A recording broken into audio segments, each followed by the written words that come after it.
Jemi sërish bashk, flasim këtë herë për politikën më në themel, duke marrë në konsiderat të dyja palët dhe duke mos i shkuar vetëm asaj që prodhoi takimi 2 ditor në Pogradec, ku më shumë se një bashkëbisedim me kryeministrit me diellën, ministren e tij të preferuar, nuk solli asnjë lajm tjetër. Madje edhe vetë socialistët e kishin me përtes, por edhe me frikë nga ana tjetër të dilnin e të flisnin për këtë takim, se çfarë prodhoi në të vërtetë, përveç se tek tuk disa prej ekspertëve dhe elementëve përbërës të Partisë Socialiste deshën të thonin të tyren mbi atë platformë që u prezantua si një e mirë për qytetarin për të mësuar se çfarë ndodh me investimet konkrete.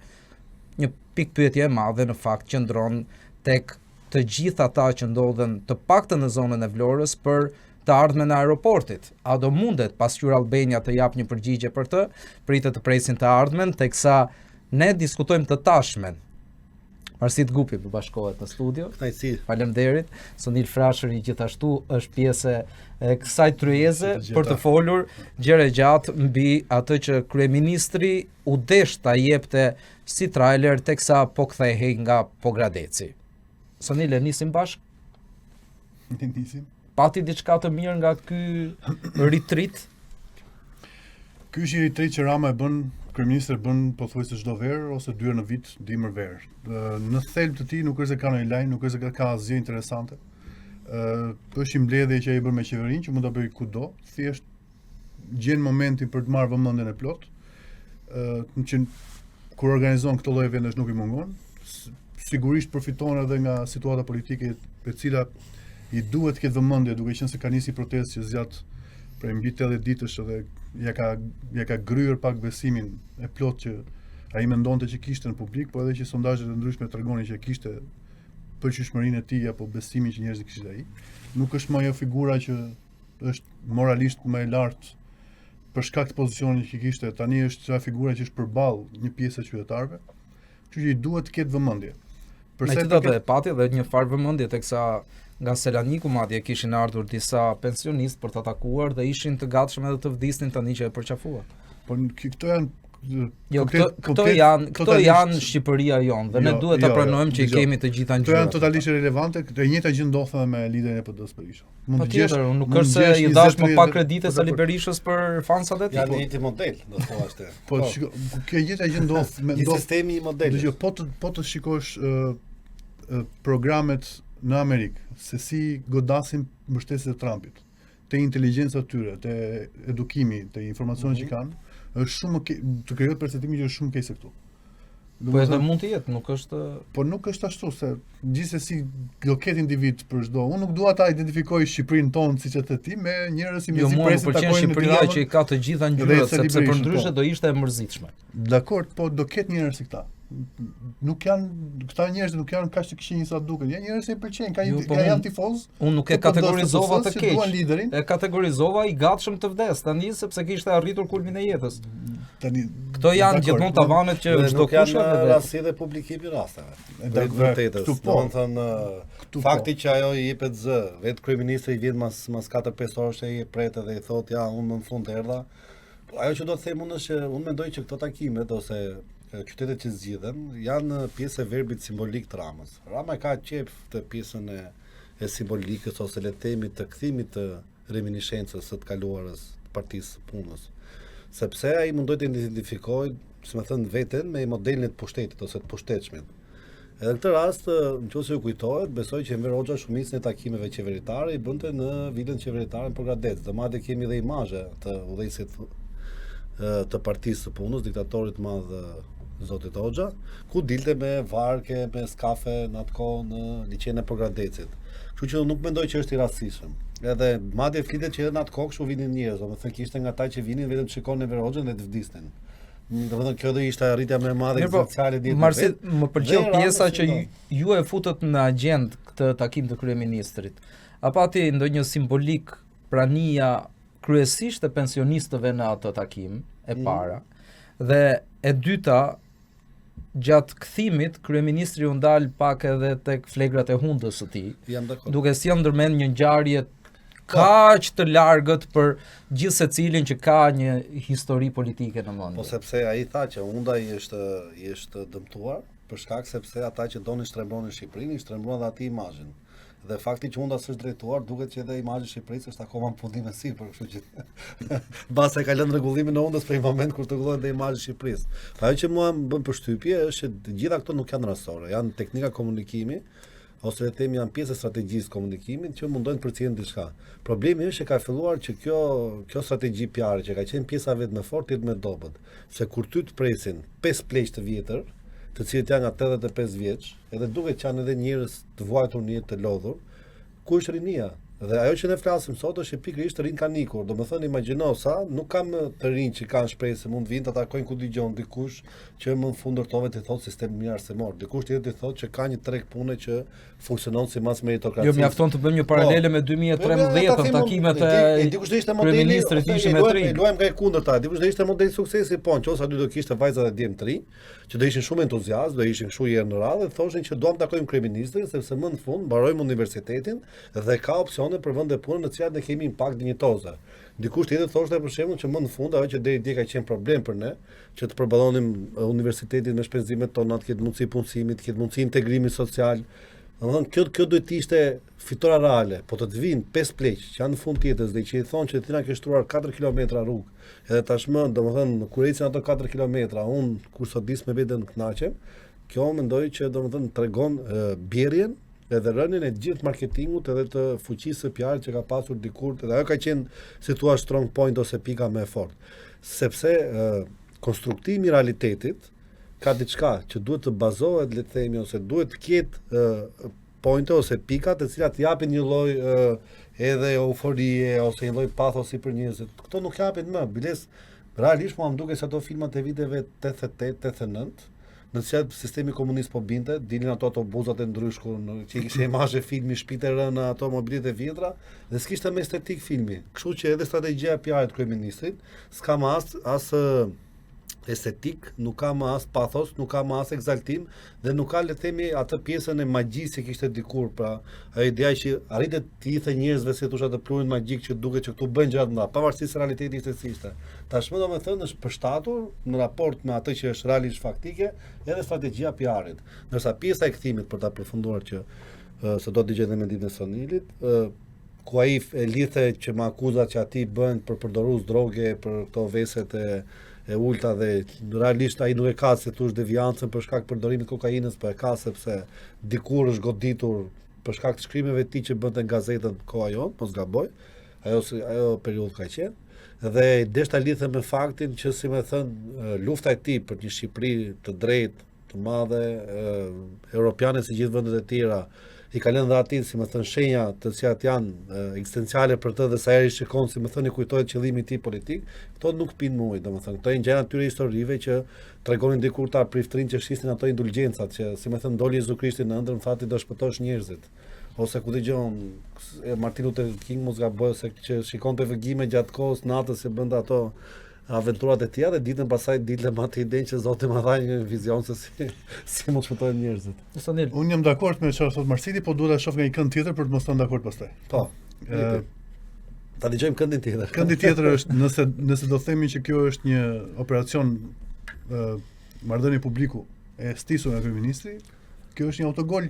Se unë jam dakord me atë i thotë. Po. Që nuk ka të rinj, nuk ka fytyra që japin shpresë, po ka disa pleq që mi gëzohen gjërave të vogla. Po. Nëse e ka menduar këtë, atëherë është plakur ai shumë si makineri propagande, sa po dëmton vetëm me mendimet që ka. Po dhe kundër kësaj kush mund të jetë? Tani, nëse ai e ka bërë, nëse kryeministri dhe njerëzit afërti që merren me marrëdhënie publiku e kanë bërë kastile këtë operacion, atëherë unë mendoj që fokusi është shumë i qartë te pensionistët si masë e madhe votuesësh. Me 5000 lekë çdo zgjedhje. Është më e vështirë të besosh disa të rinj që shkojnë presin kryeministin në vitin e 14 qeverisjes. Si shpresë është normale në një vend ku një kryeminist ka 14 vjet që qeverisit të rinjt mos ta shohin më si shpresë, por ta shohin si problem. Edhe për kohën, për ecurinë e kohës, për ecurinë e ideve të imagjinatës së të rinjve se ku do të shkojnë, çfarë shohin në vende të tjera dhe të vështirësitë që hasin në Shqipëri. Është më e thjeshtë ja veshin njeriu të keq që për ta është ai që merr vendimet që i ka lënë kaq mbrapa, se sa të mos besosh disa pensionistë që shkojnë dhe presin atë 5.000 lekëshin çdo prill, çdo dhjetor që thonë shqyqyqi na e dha dhe është një masë e madhe që e merr dhe janë votues shumë. Po prapa ka gol del sepse me një shtresë pensionistët që marrin 150.000 lekë pension. Me shumë pak ilaçe nisën në rimbursimit. Që jetojnë në kushte pasaj, domethënë ta pensionistë. Po ty hym analizës pasaj për këtë gjë, edhe pensionistët duhet të votojnë kundër.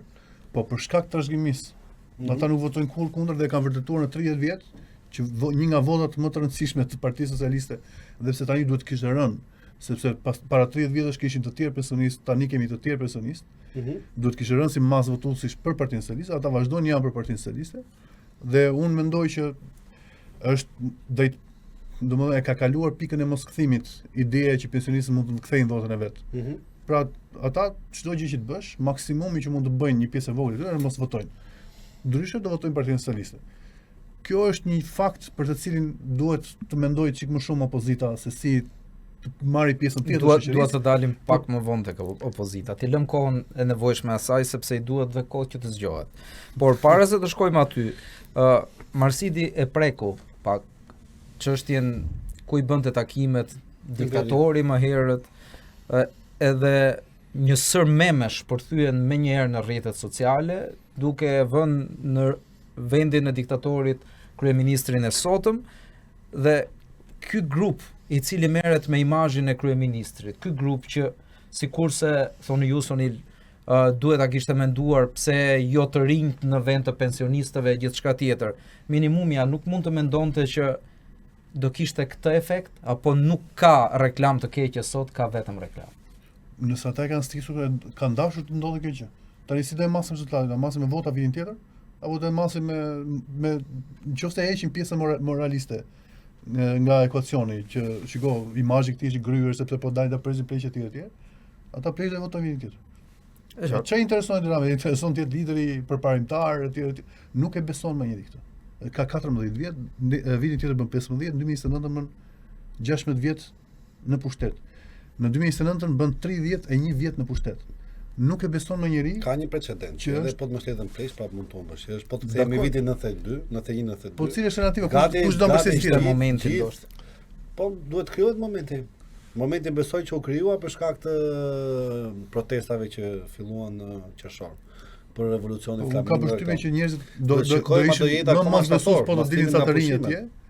Ai mund të gjejë të rinj, se ka të rinj plot që e mbështesin. Është absurde të themi që zgjen dot 30 të rinj. Ose mund të kishte paguar sikurse paguan pensionistët. Po nëse do ma tregoje mua që 30 të rinj kanë dalë ta presin kryeministrin me lule se po e çon vendin shumë përpara. Do duket shumë më keq se sa pensionistët. Nëse dalin presin unë e besoj. Që thotë jam gati të vdes. Domethënë mua më ecur te gomari, unë e besoj këtë. Por sot dilin të rinj duhet të. Ndoshta kemi filluar dhe ne Sonil të plakemi, kështu që po mendoj më shumë për moshën që na gjethet më afër. Kjo është ngritur mbi supozimin që ai ka bërë vetë këtë. Është ana tjetër që kanë dalë vetë pensionistët ta presin. Në fakt ka 2 javë që po bën spinin e nevojshëm ky lajm nëpër gjitha mediat se çfarë do prodhoi takimi Pogradec, saqë çdo kush ishte ndoshta interesuar që më shumë të takonte kryeministrin se Kanye West. Po të jemi thelbit pasaj aty. Unë dua të shënoj 2 pika do të shënoj tek jo se më prekin mua, po 2 pika do të shënoj te dokumenti Besa që jam shumë ironike për treguar edhe seriozitetin, është që e para të kemi një sistem adresash të dim ku po shkojmë dhe ku po vim, mos të ecim me lokale. Ka që në 2014 që aplikohet. Është turp si shtet që se kemi këtë gjë, çdo shteti e ka. Dhe e dyta është a mund të çojmë noteri këto divorcet që mos të rriten fëmijët për ndarje për kujdestari fëmijësh dhe të shkojë 18 vjeç fëmia pa marrë vendim gjyqësor për me siguri po japi kohë çiftit që të rregullojnë gjë. Të bëjnë këto njerëz, se janë çështje. Nuk kam punë me divorcet, po të bëjnë këto se njoh disa që zgjasin na 2 vjet, 3 vjet divorcet. Domethënë të bëjnë këto se është dinjiteti i njeriu. Pastaj flasim për po filluan të hapin listën e gjërave. Unë do t'i them pak edhe kësaj idesë që nëse të mbështesin si thua plekët e vjetër, se më ngacmon, është edhe shumë kështu ka një lloj humori estetik brenda, domethënë. Më kujtohet një shprehje që Napoleon Bonaparte thoshte që unë më shumë i druhem një ushtrie delesh me krye një luan, sa një ushtrie luanësh me krye një dele. Domethënë nëse Dirama do arriqë edhe qoftë me një tuf pensionistësh, të mundi shpresën e re, që gjithmonë politik lidhet që është new hop, shpresa e re ose si thua ideja e re, ndryshimi, lëvizja, riformulimi përballë të vjetrës, të asaj që është aty është gjithmonë venitet bjerret, atëherë le të themi që Edi Rama është pikërisht në atë moment politik siç mundoi ta imitojë nëpërmjet tyre verbeve simbolike. Pra njësoj siç ishte regjimi komunist, që pavarësisht që asnjë nuk e besonte më asaj lloji ideologjie politike ose premtimeve që dëgjonin që ne jemi vendi më i mirë, ata të tjerë ta mbarë ku dëgjon. Atëherë duhet të themi që është fatkeqësia e popullit shqiptar, që domethënë përjetoi dy herë të njëjtin fenomen politik. E qartë, por në qoftë se do kemi ringritje të protestës, dhe unë besoj që këtu në shtator domethënë do jetë vendimtare. Në qoftë se do ketë masa njerëzish që do dalin përsëri për shprehur pakënaqësinë, dhe në qoftë se do vejë tre që kjo lloj lëvizje pastaj do rrotullohet dhe mund të përthehet në një forcë të re politike ose të paktën në një imponim që opozita dhe partitë e tjera të kenë një lloj ndryshimi në mentalitetin, në mënyrën se organizohen, besoj që nuk e mbyll mandatin 4 vjeçar. Në qoftë se pastaj nuk do ketë riformulim, ringritje njerëzish, që të jetë prapa i hovi që ishte në muajin qershor dhe korrik, mendoj që se me pleq, se pa pleq, se me këto takimet në Pogradeca, ku dëgjon siç i bën në era në Vlora, ku diun se ku tjetër, domethënë tregon që sistemi enturazhi politik dhe elita politike ka kapur pjesë të tjera të strukturës, edhe le të themi që edhe sikur një nga strukturat mundohet të shkëputet nga këto tentakulat e oktapodit, është e vështirë që, si më thënë. Megjithatë Marsit, po t'i referohemi dy datave të ndryshme. E para, takimi i ritritit në Pogradec, dhe dyta, fjalimi që mbajti kryeministri në fund të korrikut, pra përpara fillimit të sezonit të pushimeve, ku në atë fjalim ngriti veten duke marrë mbi vete të gjitha mëkatet e një administrate që nuk punonte, të ministrave që nuk kishin kryer detyrën në gjithçka, dhe e sjell pra në kohën e tashme me ritritin, sa vëmendje mori ai fjalim dhe sa vëmendje mori ky ritrit, ndoshta kësaj radhe, le të themi të vërtetën, kryeministri arriti të fitojë mbi flamingot dhe protestën që bëjnë në bulevard. Në një lloj forme po. Shiko, në momentin që kishin protestën e flamingove, sepse edhe shpërqendrimi është fitore në këtë moment. Jam dakord. Deri para se të thonte protesta e flamingove, domthonë sytë e qytetarëve, le të themi, ose struktura e cila ishte shpresa e tyre, ose le të themi mbrojtësi, ose një lloj forme që ishte kundër njerëzve të pushtetshëm, ishte SPAKU. Dhe u prit që gjatë kohës që ishte protesta në kulmin e saj, SPAKU tynte në lojë, qoftë nëpërmjet akuzave për figurat larta politike afër Ramës, qoftë për vetë Ramën. Ajo që pritet kjo ishte, sepse ishte momenti pikërisht që dhe opinioni publik ishte si thua një masë të madhe pro kësaj gjë, përdesa dinin dhe thoshin Rama Mburg, Berisha Mburg, për shpreha famshme e protestës, kjo ka qenë. Kjo nuk ndodhi e para. Sado që gjithë pjesa opozitare, analistëve, njerëzve opozitarë që dinin, ishte kjo ide që artikuloi që shumë shpejt SPAKU mund të hapi një akuzë të re ose në një lloj forme të afrohet kryeministrit. Kujtojmë këtu edhe precedente siç ishin që shkuan agjentë të BK-s që ishin të armatosur, fjalimet e Ramës kundër SPAKut, po ashtu ideja që me fjalë kishte cënim kushtetues për shkak se u kërkua pezullimi Brinda Ballukut dhe kjo krijonte një precedent të rrezikshëm që nesër mund përdorë kundër Ramës. Pra, u krijua narrativa që kryeministri shumë shpejt nuk do ishte më i paprekshëm. Doli dhe kjo masa e njerëzve. Dhe siç e thot Nietzsche, ajo që nuk të vret të bën më të fortë. Problemi është në fund pritet rezultati. Pra sado që ngrihet kjo flaka e madhe dhe kjo ideja e sugjestionimit që pritet ngjarje e madhe, kur nuk ndodh, fikja është më e shpejtë, pra amplituda e fikjes është më e shpejtë se ndezjes. Dhe problemi ishte pikërisht kjo që nuk ishte thjesht çështja e fjalimit ose mënyra se i trajton ai figurat politike që punojnë për të, sepse dihet që ata janë gjithë qirak politik. Nuk janë as figura politike, as ministra, ata janë qirak politik, që ato me slide njësoj me PowerPoint, siç mund shpjegoj mësimet dhe një asistent pedagog i ri i cili sa ka filluar karrierën, edhe i duhen ato atij që ti lexoj sepse i haron ato leksionet që duhet përgatisit para studentëve. Mua më duk domethënë kështu goxha e bjerët edhe goxha kështu domethënë ata secili nga ata për mendimin tim tregon një lloj paaftësie për pozicionin që ka, edhe reflektojnë në çdo moment që secili nga ata që ka pozicion ministrore ka sepse i do qefi Ramës ose ka ndonjë merit intelektuale, profesionale. A është kjo e vërteta? Po kjo është e vërteta, kjo është e vërteta. Dhe që të gjithë ata janë qirakët, po them, qirakët politik të Ramës. Secili nga ata e di që është shumë i përkohshëm, thjesht mënyra si veprojnë duket sikur i druhen atij mllefit që ka Rama në mënyrën kur ngajeri i përçmon ose kur i kthehet keq. Dhe që gjithë duket sikur veprojnë në një lloj forme që duan të klasin sa më shpejt, sa më me rezultate, ti tregojnë që un kam bërë gjë të mirë sepse e dinë që mund të jenë objekt për mediat, siç e ka nganjëherë që mundohet të bëjnë ndonjë shembull për treguar që shiko, çfarë të bëj unë, kam dhënë pozicionin, le ta bëjmë punën. Asnjë këta s'bën punën, pastaj po thuash po të vesh edhe ata që kapin korrupsion, Rama thotë në fiqe në ndarda. Ore, si ka mundësi? Kush e di destinacionin më mirë se kushdo? A e di ai që jep autobusit, makinës, pa timonieri? A e mori timonin 2017 në pas vetëm?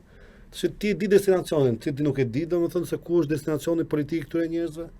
Dhe kjo është ajo që Rama shet. Pra gjithmonë le ta themi skuthulliku politik i Ramës është që di shumë mirë ta transferojë përgjegjësinë politike te tjerët, dhe ato pak arritje politike, le themi që janë fitore shumë të vogla, ditë i kthejnë favor të vetes. E qartë, më sollët në ndërmend fjalimin e tij në 2013 për çështjen e armëve kimike. Atëherë që dëgjonte popullin e tij dhe që s'mund të bënte. Dhe si mendoni ju që kryeministri juaj do mund ta bënte këtë gjë? Rama fiton sonil. Dhe bëri pikërisht atë gjë që ishte kundër popullit. Fiton vëmendjen, fiton edhe shpërqendrimin e gjithë masës. Por nga ana tjetër përpiqet të zgjojë kundërshtarin e tij. Sepse Rama nëpërmjet fjalës që mban në rrjetet sociale, fillon i referohet tani më flamingove, si elementi që e bën Partinë Socialiste të bëjë gjëra më mirë, të angazhohet më shumë, të kërkojë më tepër nga stafi i saj, dhe kjo vjen, thot ai, si rrjedhojë një opozite që kurrë nuk e bëri rolin e vet. Te kjo e fundit ka drejt. Po, sa më shumë Rama përmend flamingo, sa më shumë përpiqet të tregojë që ka reflektuar si pasojë e flamingove, si pasojë protestës si sollën simboli i flamingove, aq më shumë ai e përthith atë si të vetëm. Aq më shumë tregon që shiko ai ka reflektuar të kjo gjë dhe do të japi mesazhe, shiko unë jam me ju tani dhe ju jeni me mua tani. Dhe kjo i shërben edhe për çarjes së protestës, gjithë propagandës që ai do të bëj për të thënë që shiko flamingot e pjesa që unë dua, pastaj ata që kanë ngelur aty, dhe retorikës së tij që ata që kanë ngelur aty janë epitetet që ai thot për njerëzit që janë aty. Nuk është një gjë për të nënvizuar shumë, është teknik që njihet për çar atë që ai shes që është rrezik për të. Ai ka kohë që nuk e sheh më opozitën si rrezik. Dhe ka të drejtë që nuk e sheh më.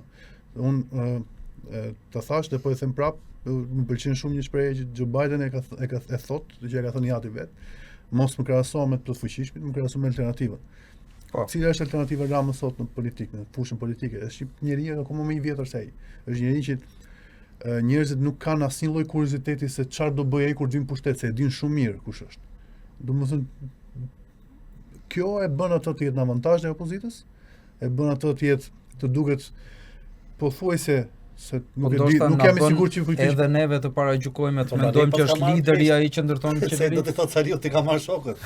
Pra ne zgjidha ta peqë e presin. Po bëj shok, po ideja është që potencialisht nuk jam i sigurt për këtë, po ai mendon që është në fushën politike është më i riu, më inovatori, më ai që përdor këto lloj simbolikash, përdor shprehje, flet pa komplekse për akuzat që i bëhen për drogën, flet pa komplekse për rrajën që i kanë bërë etj. Është akoma ai politikan i rebel modern etj.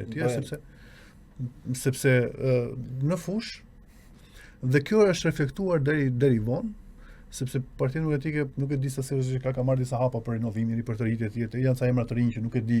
Dhe pse kam rezerva nuk do t'i paragjykoj se janë të rinj. Të rinj të mblidhet këshilli kombëtar ku prezantohen. Deri para 2 muajsh që nuk kishin këta njerëz të rinj, Partia Demokratike kishte të njëjtët funksionarë që vazhdonin aty për që nga viti 2013, që para se të humnin zgjedhjet, që dolën në opozitë, të njëjtit funksionar, të njëjtat ide, të njëjtit njerëz që nuk sillen asgjë të re. Po të shikojë mbledhjet e Partisë Demokratike që bëheshin për secilën temë sociale që prekej qoftë në fushat ku ishte afër zgjedhjeve që kërkonte vota, ishte një tavolinë plot me burra me pa përjashtim, pa asnjë grua në mes. Dhe kjo ka ndihmuar që të perceptohet që Partia Socialiste Edi Rama është njeriu i grave, njeriu që promovon gratë, njeriu që modernizon partinë, sjell gruan në qendër vëmendjes, gruan në qendër vendimarrjes, sjell të rinj në listat e deputetëve, sepse e bën vazhdimisht këtë. Dhe përballë nuk ka asnjëri që e bën këtë.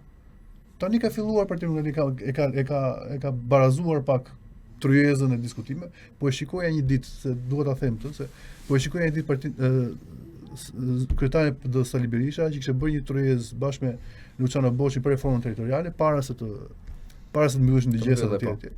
Po e shikoj ishte tavolinë dhe ishte një tavolinë vetëm me burra, as i grua. Para 2 muajsh. Çfarë mesazhi jep për këtë? Mesazh që jemi me tribu këtu, kjo është puna jon, puna juaj është shtëpi. Çfarë mesazhi jep këtu? Dhe tani kam reflektuar dhe nuk i njoh këta të rinjt. Mbase marrësi një pak shumë nuk i njoh kush janë, po gjithsesi nuk do të jo janë të rinj të shohin aksionet e tyre politik. Po kjo ka kontribuar në një imazh për mua jo shumë korrekt dhe të drejtë, që kundërshtarët e Partisë Demokratike janë modernat edhe mund të jenë. Po këtë e ka theksuar shumë prapambetje që ka sjell opozita. Shpresoj që ta korrigjoj këtë dhe ta sillni pak fushën e lojës më të barabartë kjo. Marsil Këshilli Kombëtar të Intëm pritet të zgjoj gjakra të rinj, të afroj më shumë rreth forcës opozitare, apo u zhgënjyen akoma më tepër që nuk ditën të manovronin ndryshe përballë asaj proteste madhështore që ishte përgjatë gjithë qershorit, deri në mes korrikut paktën që të përshtatesh. Problemi ndodhi sepse figurat caktuara politike që janë, le të themi, në kupolën e Partisë Demokratike dolën kundër protestës. Njësoj se kishte edhe figura të tjera politike që dolën pro saj. Për shembull Zoti Tabaku, Zoti Temaga, kishte disa që dolën në protestë, Zoti Arjan Doja. Ndërkohë që për shembull Zoti Flamur Nova doli kundër dhe fillim fliste për njerëz të Ramës që ishin aty dhe që bëhen sikur dinin kundër Ramës, ose Çim Peka që dihet që është, le të themi, një lloj promotori ose PR-i, le të themi, Partisë Demokratike. Pavarësisht se formalisht ka emisione vet, punon në një media që supozohet që është e pavarur etj. Dhe mendoj që këto janë shenjën e vet dhe gjurmën e vet. E dyta, ka drejt Sonili kur thotë që Sali Berisha nuk i jep më kurreshte politike njerëzve. Sado që ai mundua domethënë ta bëjë që gjatë fushatës të identifikojë me Donald Trumpin, edhe Zoti Klliçi për shkakun ka lënë mjekrën se gjithë vend, domethënë mundohen të kenë një lloj Zoramandani. Mundohen të kenë një lloj paralizimi me Amerikën, ku dëgjon që me idenë që vjetërsia në politikë është virtyt, sepse reflekton përgjegjësi, reflekton njeriu që është i shkëputur tashmë nga ato dëshirat e mishët ose dëshirat e zakonshme njerëzore, ka fituar dhe urtinë dhe këto. Sali Berisha ka atë vragën e madhe që njerëzit e shkruar me idenë që rrin politik sepse ka problemet e veta personale për familjen e tij, për fëmijët edhe për rrethin e tij. Gjithashtu nuk është se shquhet si njëri që ka ditur të lëshoj pushtet ose ku dëgjon që të dëgjoj të tjerët. Është krijuar ky imazh dhe është amplifikuar goxha. Fakti që përpos gjithë tyre mban të njëjtin entourazh politik që ka mbi 30 vite në politikë që s'ka dhënë asgjë. Ku dëgjon Tritan Sheu, vetë Zoti Noga s'ka dhënë asgjë në politikë. Për mendimin tim është njëri që nuk ka as edhe një lloj merite politike për çdo pozicion që ka mbajtur. Edhe kur thon ai, domethënë ajo që mua më vret veshën është besnik. Jo, nuk është besnik, është tjetër gjë, ti je besnik, se besnik ti je besnik i kriterit, ti je besnik i virtytit, ti je besnik i parimi. Dhe është tjetër gjë ti je qirak ose shërbëtor i dikujt. Domethënë që ti bën çdo lloj urdhë që bën ai dhe këtë e bën vetëm sepse ti ke në shpërblim, sepse besnika rare dikur do ishte. Për shembull, ti ishte besnik edhe po mos kishte asnjë pozitë politike. Aty po, do t'i bëjmë në i boost, zotit Noka. Po fakti domethënë që thua është besnik sepse shpërblet me pushtet, më kjo është përfitim, çfarë besnikëri është. Dhe mendoj që kushdo që mund shpërblet me pozicione politike të pamerituara, normal që do i shërbej sepse në fund ditës i shërben pozicionit të tij, sepse e di që vetëm mënyrë që të marrë këtë pozicion është ti shërbej shefit politik. Dhe ky është dhe modeli Ramës. E njëjta gjë vlen edhe për zotin Rama. Më thotë një nga ministrat, i cili është një figurë politike spikator, që një ka raport me komunitetin, që del për shembull komunitetin e vet edhe merr vota. Është i mbështetur sepse ka shpërndarje në rrjetet sociale. Pa sot aty po mate me Marsi, ti themi gjëra të madhe. Si, kush nxjerr më shumë statuse? Dëgjoj, unë nuk dua të bëj publike emrin e një ministreje të kabinetit të Ramës. Edhe këta jo këtë vit, por para 3 vjetësh më ftoi të bëhesha këshilltari i saj, vetëm sepse mua aso kohë më ndiqnin 12.000 persona në Instagram e donte të njëjtin popularitet që kisha dhe unë. Ndërkohë që unë nuk është se mburresha me atë dhe thash e lë më mirë këtu se nuk mendoj se shtuan për followersat e tu do përktheheshin vota. Çudi që s'ka pas frikë se mundi merr vendin. Po, se pas ka pas shumë followers. Nuk e shkoj, por kjo është e vërtetë se për po them publikisht se nuk marr përgjegjësi për gjë. Jam dakord me ty, pasi nga ata nuk është as në një figurë, domethënë që ka followers ose ndjekës, më thuaj ti më. Po ta vesh re, shumica nga ata marrin 100-200 like. Edhe nuk është se janë domethënë estetikisht njerëz se ke qejf ti dëgjosh ose ku dëgjon çantë zhdërvjedhët që din ta lidhin një narrativ politik me ngjarje. Madje unë shkoj për te, ata kanë nga 300 shpërndarje dhe kanë 100 like. Pra edhe ata që shpërndajnë nuk e pëlqejnë ato. Po imagjinon dot për shembull ti Treqës ta ulan balla. Domethënë kush është gjëja më e zgjuar që mund të thënë gjatë gjithë jetës vet? Montazhi. Po. Kush, domethënë e di si kur flas për Partinë Socialiste, më kujtohet një Barcolet, ku një gruaj e cila kishte 2 djem, mbure që fëmijët e mi thoshte janë shumë të ditur. Pse? Sepse i del gjithmonë fjala, si del fjala. Po ja tha njëri thot do bishi, tjetri thot do bishi. Dikujt i del ta gata. 50-50 gjithmonë. Kështu që edhe Partia Socialiste kështu është shndruar. A është kjo marrësit një shenjë asaj që ju e quani bjerrje, pra apo kurthit që Rama ka mbetur vetëm tani pa element të rëndësishëm që mund ta ndihmojnë ata të ngrihet? Miti i Kronosit në filozofinë antikitetit grek është që e vetmja mënyrë që Kronosi jetonte është duhet tante fëmijët e vet. Dhe unë mendoj që çdo sa më shumë jetë gjatë tjetër Rama në politik, duhet ai si thua enturazhet e veta, figurat politike që rrethojnë, oligarkët, pa çdo strukturë, grupet kriminale që e mbështesin me vota dhe përfundimi i Ramës, mbani mend të po e them, ja, këtu do jetë regjistruar, është që mbasi ti ai gjithë atë do bi nga pushteti. Sepse Rama sa më gjatë rrin pushteti duhet shesë, është pak a shumë si sakrifica e sistemit komunist. Gjatësia e Enver Hoxhës ishte e lidhur ngushtisht me shitjen e gjithë bashkëpunëtorëve dhe atyre që e mbanin pushtet. Dhe e dorëzoi katëshën në bllokun. Ishte kapon e mori Zoti, tjerët i mori regjimi. Edhe rasti po ta veni re Ramës si kujtoni bashkëpunëtorët e tij në fillim. Ka qenë Tom Doshi një nga bashkëpunëtorët më të afërt. Po, është ende.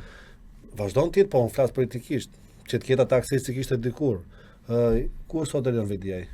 Jo, janë një sërë emrash, po. Belinda Balluku, Lefter Koka, Nasip Naço e tjerë më radhë dhe shumë të tjerë të cilët ja përmendte Zoti Basha me ato Rama kur dilte ku i ke shokët. Që sot e bëjnë disa figura që dalin protestë. Pra fakti me qira fjala Zoti Basha ku është? Zoti Basha dihet, po vazhdon provokaciat e trupe. Mos e mundi Putini do kthehet mundi Rama. Me gjithë zemit e Zoti Basha dhe kuriositet për Zotin Basha se për opozitin.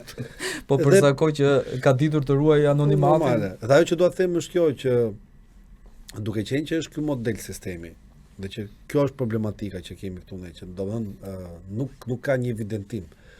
Partitë e reja për shembull të kishin këtë fat, të bëjnë këtë lloj thyerje. Problemi ishte që ra në këtë kurthin e të vjetrës. Për shembull, Zoti Lape ka marrë gati 60.000 vota.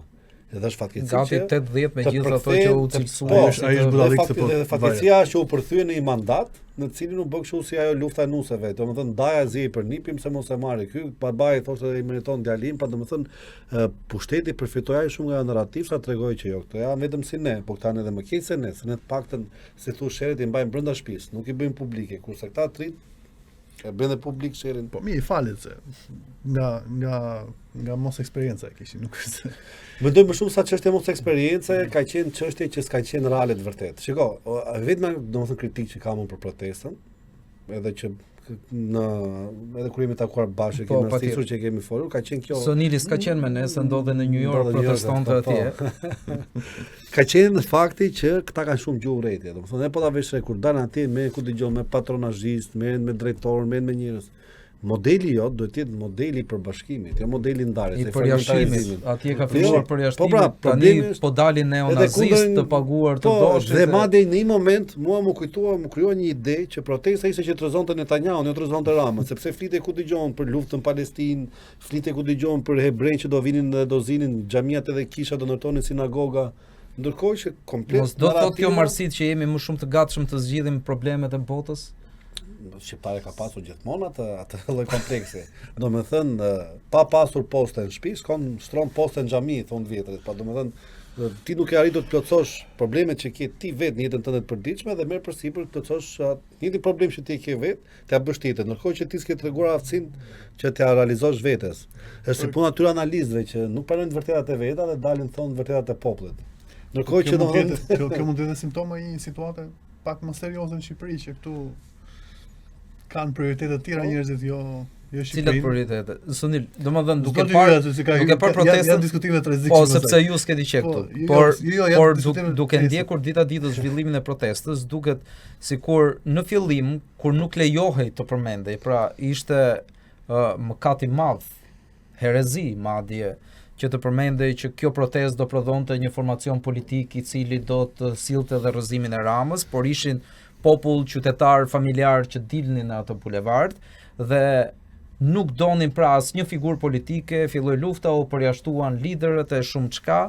Sot që nuk kam as mbështetje politike, as synime nga OJF që ndoshta mund t'i vesh pikpyetje, duket sikur me njëri tjetrin e kuptojnë nevojën që një përfaqësi politike të bënte punë, por teksa tentojnë të krijojnë qoftë atë kuvendin mbar popullor, fillimisht qoftë edhe një përfaqësi që po kërkojnë ta organizojnë tani, duket se kanë filluar këto luftrat e brendshme se kush është i pari, kush është i dyti. A e rrezikon protestën kjo mos përgatitja jon për të rregulluar veten së pari dhe pastaj për të shkuar më tej? Unë duhet të them atë që unë e shoh si realitet, me aq sa unë perceptoj nga protesta. Që në fillim protesta nuk ishte homogjene. Aty ishin të gjitha partitë opozitare. Ishte përfaqësim shqiptar. Është ajo që thamë në fillim. Jo, që aty ishte lëvizja bashk, kjo s'e mohon njeri. Që aty është mundësia s'e mohon njeri. Që aty është Shqipëria bëhet dhe kjo mund të jetë një pjesë e madhe e protestës, këto tre parti aty. Se janë drejt natyre. Tani kujt i shkon në mendje që këta tre do bëhen bashkë? Asnjë. Tani un kam një alternativë tjetër. Pse duhet të bëjmë parti politike aty? Kur dalin francezët se u rit çmimi në Francë, ndjekin Parisin. Po, ndiqen nga sindikata. Ulin çmimin dhe ikin në shtëpi, nuk bëjnë parti politike. Për çfarë dolëm ne? Dolëm për zvërnecin. Në fillim, se pastaj u ndryshua. Për gabitet e pronave. Gabitet e pronave. Po. Për gabitet e pronave i sjell një ligj që me të drejtë njerëzit thonë duhen të shfrytëzohen, ata që dalin protestë. Po të arrinin këtë objektiv, që të shfrytëzonin këtë ligj që donin. Pse mos shkonin në shtëpi të t'i thonin të paralajmëronin qeverinë që sa herë të bësh nga këto unë nemi këtu? Sa herë fillon diskutimi që duhet të bëjë një parti politike, duhet të bëjë është një presion që i vjet njerëzve që protestojnë, për të thënë që shko po bëjmë mirë apo po bëjmë keq. Po ta bëjmë do bëjmë mirë apo do bëjmë keq. Dhe i shfokusohet nga objektivi që kanë dhe fillon të mbet rrugës. Qofse ato do ishin njerëz homogjen, do kishin bërë partin politike sot. Por mua aty janë pjesëtar të 4-5 partive politike plus qytetar, që nuk duan të bëhen me asnjë nga këto 4-5 parti politike, që u mblodhen aty për një mllef që unë mendoj që me të drejtë, me shumë të drejtë, donin t'ja përplasin në fytyrë qeverisë që ai njeriu që troq zvarr në Zvërnec nuk është rastësi, dhe është fytyra e padukshme e qeverisë që mbron ata që do të mbrojë dhe që nuk mbron ata që do të mbrojë, dhe nuk reagon, madje siç tha dhe drejtori i përgjithshëm policisë gënjen për të mbrojtur ata që duhet të mbrojë, siç tha për policinë e Vlorës që gënjeu për deklaratën e saj.